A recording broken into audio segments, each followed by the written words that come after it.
Hello বন্ধুরা, কেমন আছেন? এই যে অনেক রকম মাছ এবং সবজি নিয়ে বসছি।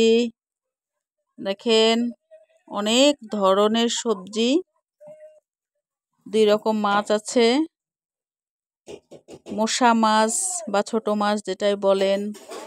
এদিকে পাঙ্গাস মাছ, ধনেপাতা, মূলা, সিম, টমেটো, আলু, বেগুন, ফুলকপি, অনেক ধরনের পেঁয়াজ, মরিচ, অনেক ধরনের সবজি।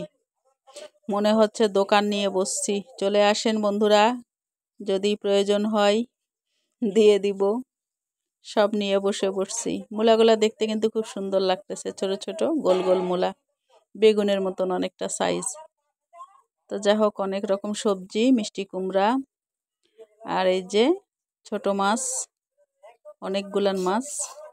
এটা মুসা মাছ বা বাটা মাছ এরকম ধরনের অনেকে বলে। ছোট, এটা মাখা খেতে খুব ভালো লাগে। আজকে রান্না হবে, অনেক পদের রান্না। এই যে করলা আর হচ্ছে আলু কেটে নেওয়া হয়েছে, এটা ভাজি হবে। এভাবে ঝরঝরা করে লালচে করে ভাজি সুন্দর একবারে তৈরি করে নেওয়া হয়ে গেছে।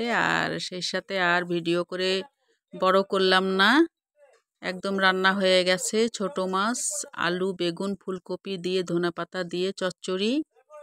ছোট মাছের, এটা ছোট মাছের চচ্চড়ি, যেটা মাছ দেখালাম আপনাদেরকে সেই মাছটা দিয়ে চচ্চড়ি। আর সেই সাথে এখানে আছে তেলাপিয়া মাছ, মিষ্টি কুমড়া দিয়ে পাতলা ঝোল। এটা আর এক পদের, মিষ্টি কুমড়া দিয়ে একদম ছোট ছোট করে মিষ্টি কুমড়া কেটে পাতলা ঝোল করা হয়েছে। এটা একটা খুব সুন্দর মুখরোচক খাবার। আর সেই সাথে এটাতে আছে রুই মাছ, এবং 2 জন মাছ খাবে না, তার জন্য আবার ডিমও দেওয়া হয়ে গেল।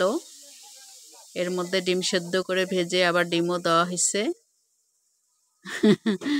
রুই মাছের সাথে এটা ছিল রুই মাছ আগে থেকেই, এটা দেওয়া হয়েছে। যারা মাছ খাবে না তারা ডিম খাবে। এটাতে মধ্যে আলাদা করে একটা তরকারি, ফুলকপি আলু দিয়ে। আর সেই সাথে করা হয়েছে সরিষার শাক ভাজি। এটা সরিষার শাক ছোট করে কেটে নিয়ে ভাজি করা হয়েছে। তো দারুণ, এটা গরম ভাতের সাথে কিন্তু খুব সুন্দর লাগবে এই কারণে। তো সরিষার শাক তো কেমন লাগলো অবশ্যই কমেন্টসে জানাবেন।